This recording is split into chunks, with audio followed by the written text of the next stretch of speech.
qué militamos? ¿Qué es la libertad? El argentino de rochón, engreído. Peor que los pitucos son los piojos resucitados. El consumismo como cultura dominante. Evidentemente muy atractivo. La cultura de mercado es una forma la más sutil de dominación. Los 33 orientales, ni eran todos orientales, mentira. Tampoco eran 33. UNASUR. ¿Qué es lo que falló y qué es lo que hay que hacer? Pero hay otra plaga, el consenso. 3 consejos para futuros presidentes. Bueno, yo Bueno, una reflexión para los compañeros nuestros que ahora... No, nosotros, conscientes o no, la causa de nuestra vida,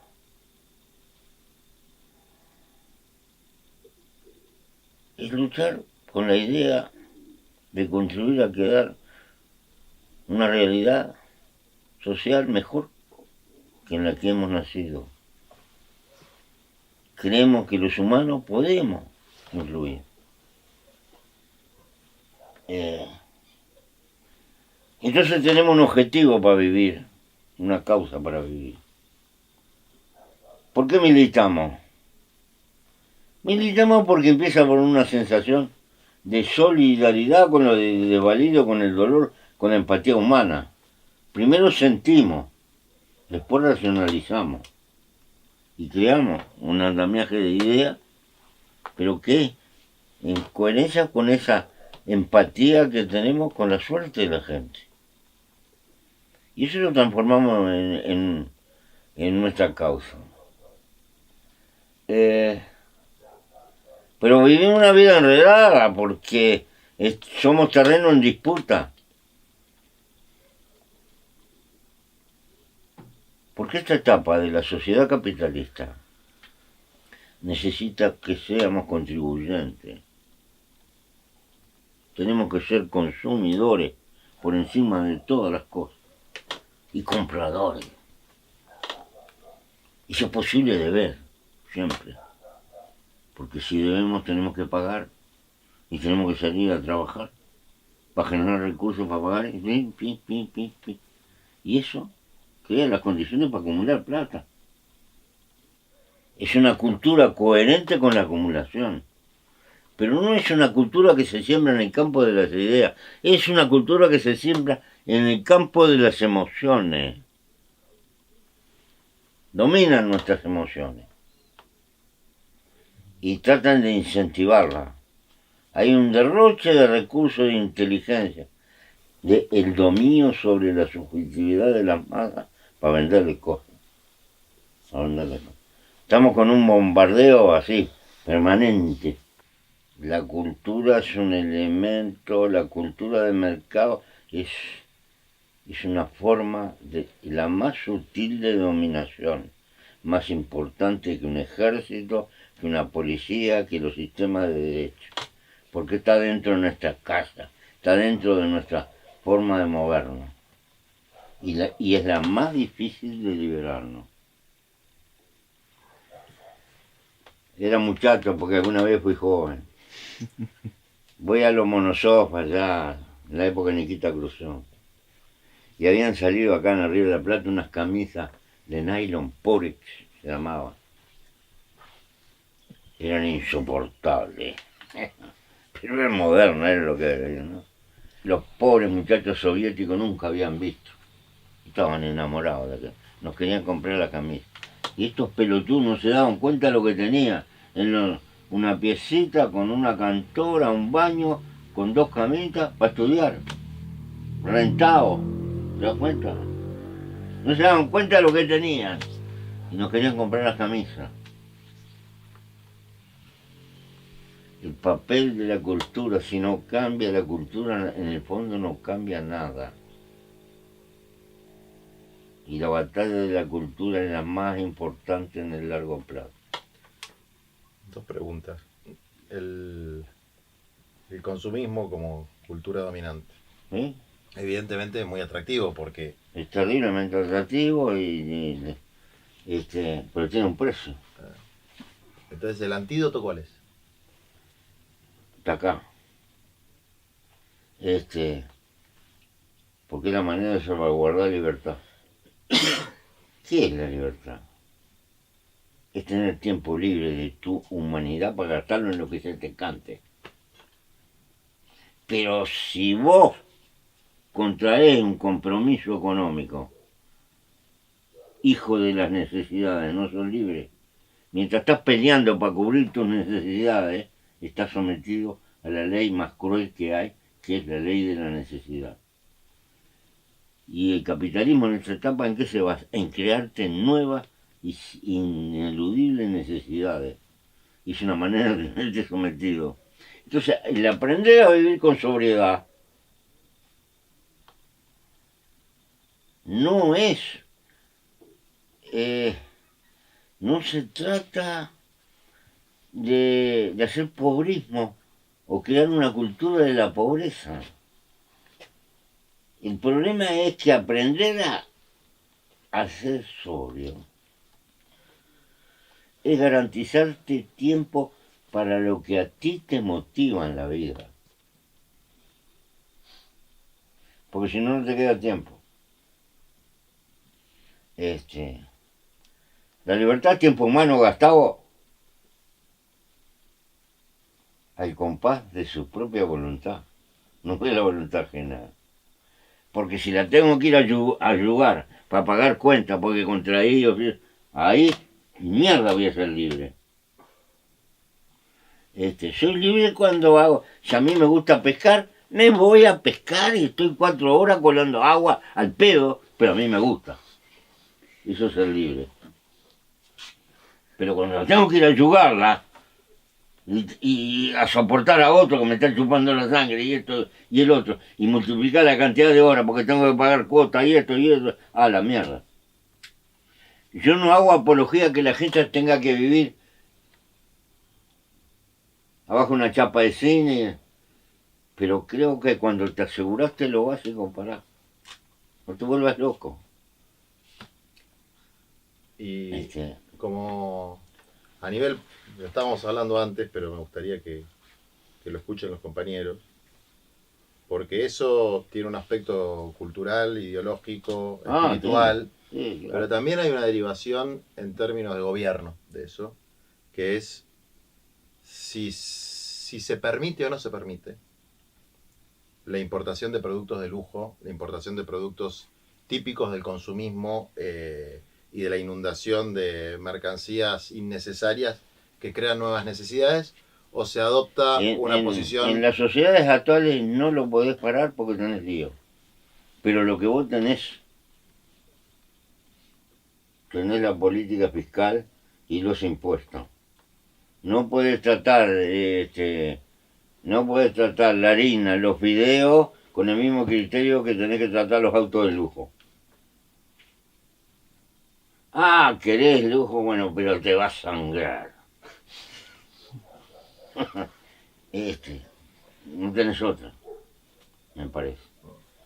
Porque además, a nosotros se nos pega, se nos mete esto en el subdesarrollo. Ellos nos meten la cultura consumista primer mundo de ellos. Queremos vivir como los gringos, pero no tenemos la explotación de 200 años de historia que tienen ellos en el lomo. Primero nos saquearon, hicieron colonialismo, coso de esclavo, acumularon guita, macanudo, ¿no? Bueno, ahora están mejor. Entonces ahora están preocupados por los derechos humanos, por cuidar el medio ambiente, ¿no? Macanudo. Después que nos cagaron todo. Ustedes, no, ustedes tienen que cuidar el medio ambiente, cuidado, macanudo. Pero a su vez nos meten de contrabando la cultura y queremos consumir como ellos. ¿Y cómo mierda nos capitalizamos? Porque tenemos que importar una cantidad de cosas. Vendemos materia prima, le vendemos un barco cargado de carne, nos pagan con 2 o 3 cajones de telefonitos de esto, y una mierda, nos cagaron. Estamos perdiendo valor por todos lados. Es otro, nuevos circuitos de las venas abiertas. Son nuevos circuitos. Ahora tenemos que pagar el conocimiento. Miren lo que nos pasó con la vacuna. La reflexión que te quería insistir es, para la militancia y la dirigencia política, la sobriedad no tiene una importancia particular. Claro que tiene. Eh, tiene coherencia, porque en el fondo, ¿cuál es el sentido de nuestra lucha? Una lucha por mitigar por lo menos las desigualdades tremendas, ¿no? Así es, lo principal. No parece muy coherente que si estamos metidos en esa lucha, aprovechemos posiciones políticas para vivir como los representantes de la gran desigualdad. Tenemos que ser coherentes con lo que pensamos. Yo no pienso que la gente tenga que irse a vivir a una villa, fundido, que no tenga ni para comer y esto y el otro. Pero no podemos vivir como viven nuestras clases más crujientas y acomodadas. Porque en todo caso ese es un problema de ellos. Pero nosotros somos medio farsantes. Si luchando por la igualdad, la mesa de la desigualdad nos creemos que es nuestra. Por urbanismo tal vez a veces te tengas que sentar, pero tenés que tener claro que esa no es tu mesa. Porque a la larga vas a pensar cómo vives. Hay mucha militancia nuestra que viene de sectores más pobres y otra que viene de sectores medios y medios altos. O sea, que vienen de una tradición familiar. Sí, y lo tenés que tener en cuenta.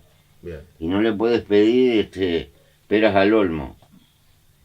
Pero estas cosas las tenés que tener claras, porque no importa que tenga una casa un poco mejor, o esto, o el otro, o que todo. No hay que caer en el igualitarismo de que estás construyendo ladrillos que tienen que ser todos iguales. Pero la vida tiene que tener un sentido. Si estás enamorado de la guita, si estás metido en la guita, si precisás cada vez más, bueno, loco, en este barco no podés andar. Y no te tenés que pelear con nadie. Pero, podés ser hincha, podés darme el voto, podés darme un abrazo, pero no podés ser un casco que asuma la responsabilidad y el compromiso. A eso me estoy refiriendo. Vos sabés que... Yo tengo amigos que tienen mucha plata y estoy seguro que me admiran, pero no van a vivir como yo ni en pedo. Y no les puedo pedir lo que no me pueden dar, pero me dan una mano. Acá hay una mentira histórica, ¿no? La cruzada de los 33. Los 33 orientales, ni eran todos orientales, mentira. Y no era 33. Tampoco eran 33. ¿Cuántos eran? Debían ser 40 y pico, y había paraguayos, argentinos, de todo. Bueno. ¿Pero quién la financió? Está la lista de cotizantes. El primero es Anchorena. El tercero, ¿sabe quién es? Don Juan Manuel de Rosas. Todos dueños de saladeros en la Argentina. Querían echar a los portugueses de acá, a los brasileños de acá, porque dejaban de vender charques para llevarlo a Bahía, porque no por derechos humanos, los esclavos salían caros y había que darle un poco de proteína y todavía no había heladera ni nada.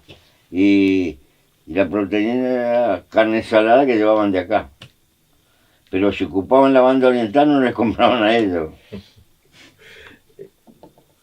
Nunca tuvimos un ejército tan bien arreglado en tan poco tiempo, tan bien armado. ¿Qué hubiera cambiado si el proyecto artiguista de la Unidad Latinoamericana... Sería otro mundo. Sería otro mundo. Sí. Tanto Artigas como en Paraguay en parte, ahí abortaron lo que podíamos decir, una visión historia progresista, ¿no? Porque Artigas hizo un reglamento de tierra, pero paralelamente hizo un reglamento de aduana, que está menos difundido. Y el reglamento de aduana era francamente proteccionista. Le daba privilegio para las cosas compradas acá en la región y castigaba lo que venía de Europa, salvo maquinaria. ¿Me entendés? Cuestiones industriales. Estaba bien diferenciado en lenguaje primitivo y todo lo que vos quieras, pero tenía una idea clara.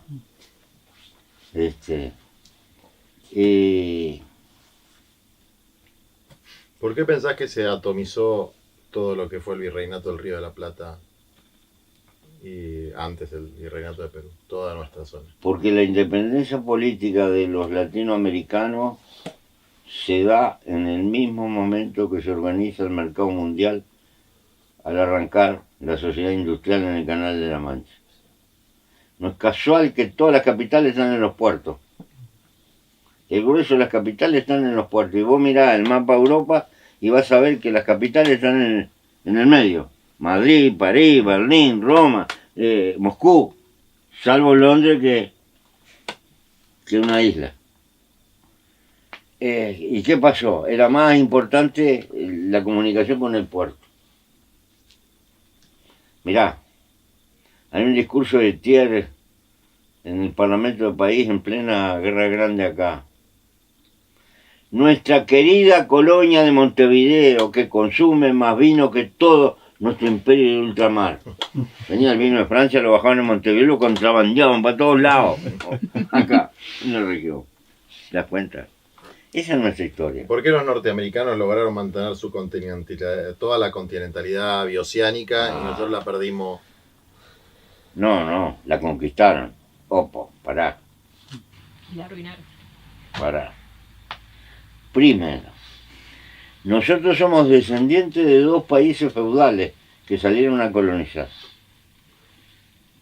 Y nadie puede dar para afuera lo que no lleva adentro. Si vos mirás los repartos de tierra que originaron las 7 colonias americanas, son francamente burgueses. Le daban la tierra que precisaba una familia más o menos para vivir. Acá en América no se repartió con criterios feudales. El que podía hacer una denuncia le daban un disparate. ¿Y qué pasó? Ese reparto de tierra que hicieron, rápidamente se fue creando una clase media con cierto poder de compra, que fue el motor de una rápida industrialización por la demanda. Acá no, acá tuvimos una aristocracia muy adinerada, concentrada, ¿viste? Y después una amplísima pobreza. Esa aristocracia importaba todo, venía todo importado. Miren lo que son las estancias argentinas pituconas, tienen cosas en Francia, de esto, del otro. Cruzaban medio mundo para traer una ventana y todo. Bueno, esa es nuestra historia. Somos hijos de recordar que Inglaterra, cuando sale, había triunfado la revolución burguesa. Le dejaron los títulos, le dejaron la peluca, todo lo que vos quieras, pero la burguesía agarró el mando. En España la revuelta de los comuneros fracasó. Eso explica el atraso, Claro. pero la balcanización del territorio, que se da por un montón de circunstancias. ¿Es reversible en las próximas décadas? Es decir, ¿es reversible o es viable la posibilidad de unos Estados Unidos de Sudamérica, como en algún momento lo planteó el general Perón? No, y antes de Perón lo plantearon otro. Sí, claro. Lo plantearon mucho. Bolívar, San Martín. El problema es que nosotros nacimos, la dependencia económica se hizo además dependencia de carácter cultural, a tal punto que Gardel triunfó en el mundo cuando cantó en París. Si no cantaba en París, acá podía ladrar todo lo que quiera, pero allá está Dios. Y Y Buenos Aires, ese Buenos Aires del centro, tiene una copia, quiso ser un París, que vos lo ves, viste, admiraban eso, lo tenemos, Zarratea, yendo para atrás, personal, las negras, esclavas de servicio en la casa, tenían que hablar en inglés, y tenía una tabaquera con las tortillas de canes, Purredón, ¡pah! Incluso despreciaban los españoles, los castellanos. Anduvieron por Europa buscando un reino, así que fueron hasta ver a un ruso. Pero lo de los puertos es muy importante porque el que dominaba el puerto era el único ingreso de los estados nacientes eran los impuestos a aduana. Y que dominaba el puerto tenía para pagar un ejército arreglado y cagaba el palo a los otros. Chao. Fuera de poesía, es algo sencillo. De ahí la importancia que tienen los puertos. La última. UNASUR. ¿Qué es lo que falló y qué es lo que hay que hacer? Para mí, el problema de una verdadera integración, yo lo veo un trabajo de 25 o 30 años. ¿Por qué? Porque las ideas de integración siempre las manejaron o gente de Estado, desde Bolívar para acá, gente de gobierno, intelectuales importantes. Hubo planteos anteriores a nosotros, muchos. El APRA, las definiciones del APRA me parecen vigentes hasta hoy. Decía, democracia, pero para que la democracia sea firme hay que industrializarse, pero para industrializarse hay que integrarse, para tener escala. ¿Te das cuenta que un pensamiento que tiene su lugar? Pero todo eso quedó en la superestructura intelectual siempre. Nunca bajó a las masas. Nunca hubo en América Latina, en ninguna parte, una manifestación popular por la integración. Nunca hubo una barricada. No, no. Y lo que no tiene pueblo atrás no será. Entonces, hablamos de integración, hacemos un organismo, nos sacamos la foto, vamos al hotel, unos discursos bárbaros, y después no sale ni un pedo de vieja. ¿Por qué? Porque los gobiernos están metidos en la concreta de todos los días y en todo caso el proceso de integración quedó con una actitud fenicia. ¿Cuánto te vendo y cuánto me vendes tú?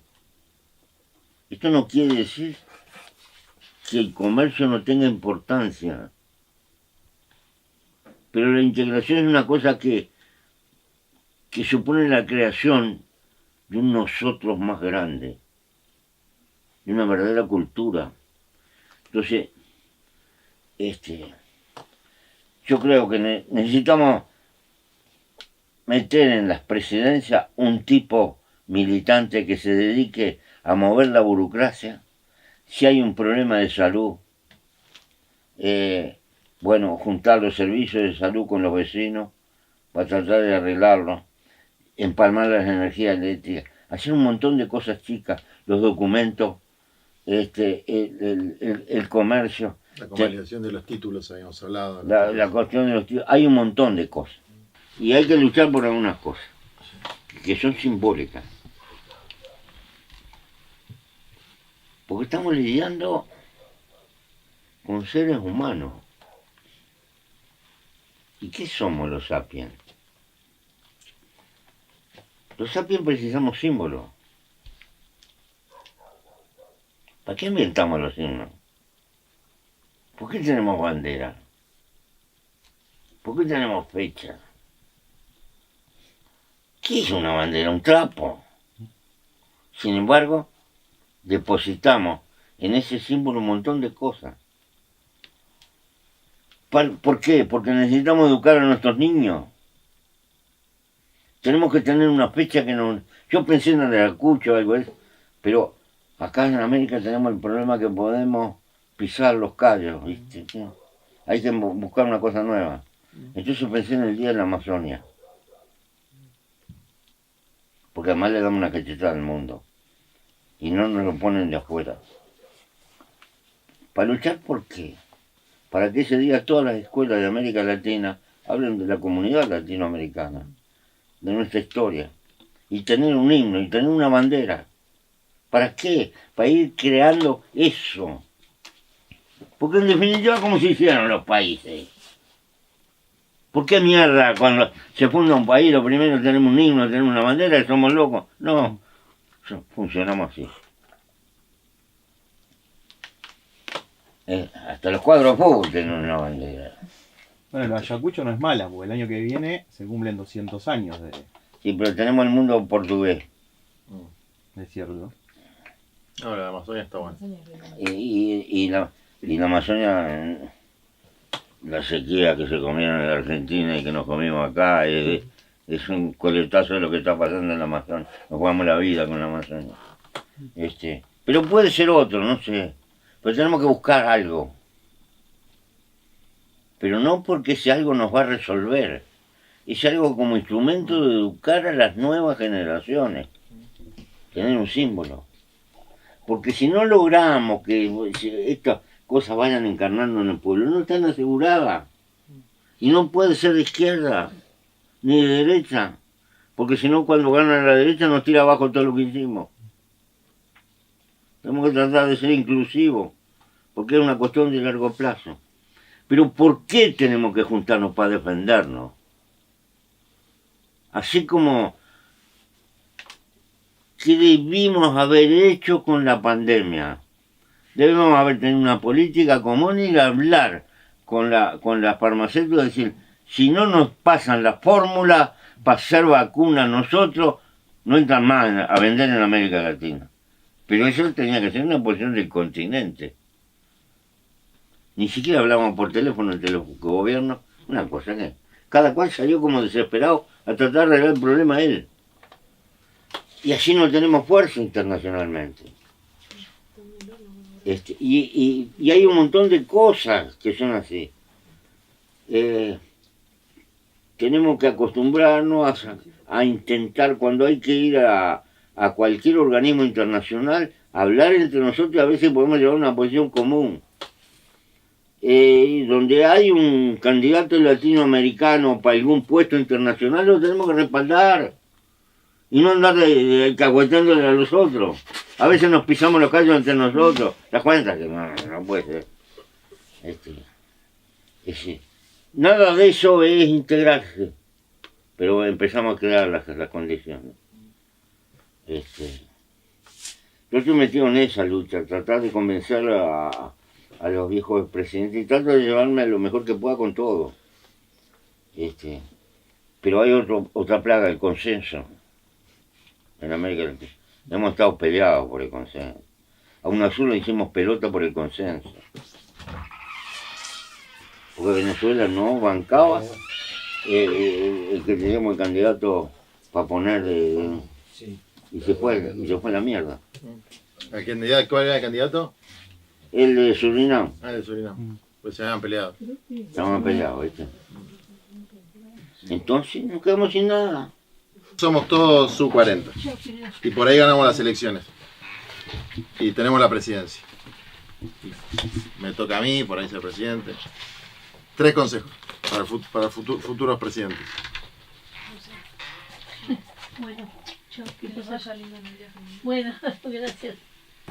Que vas a tener un alivio cuando dejes la presidencia. Acá van a venir todos los jodedores de la Argentina, van a venir. Sí. Después cuando la Argentina se estabiliza vuelven para allá. Porque este es un mercado chico, no le da para... Acá, ¿cómo te voy a decir?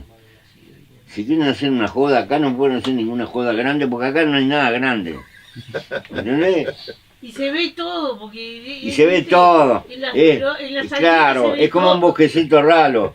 Todos los chiles se saben y todo, entonces... No, Argentina es lo que mucho pasa más es que grande, Punta más del Este anónima. lo inventaron los argentinos. Punta del Este es un invento argentino en Uruguay. ¿El qué? Punta del Este es un invento argentino. Punta del Este, el 70% plata afanada en la Argentina. Sí. Inventaron bueno, eso ahora ahí, vienen y lo se gastaron una disfrutan. fortuna para venir 20 días al pedo, pero nosotros lo tenemos que bancar porque hay pila de gente que va a trabajar, y justamente, esto,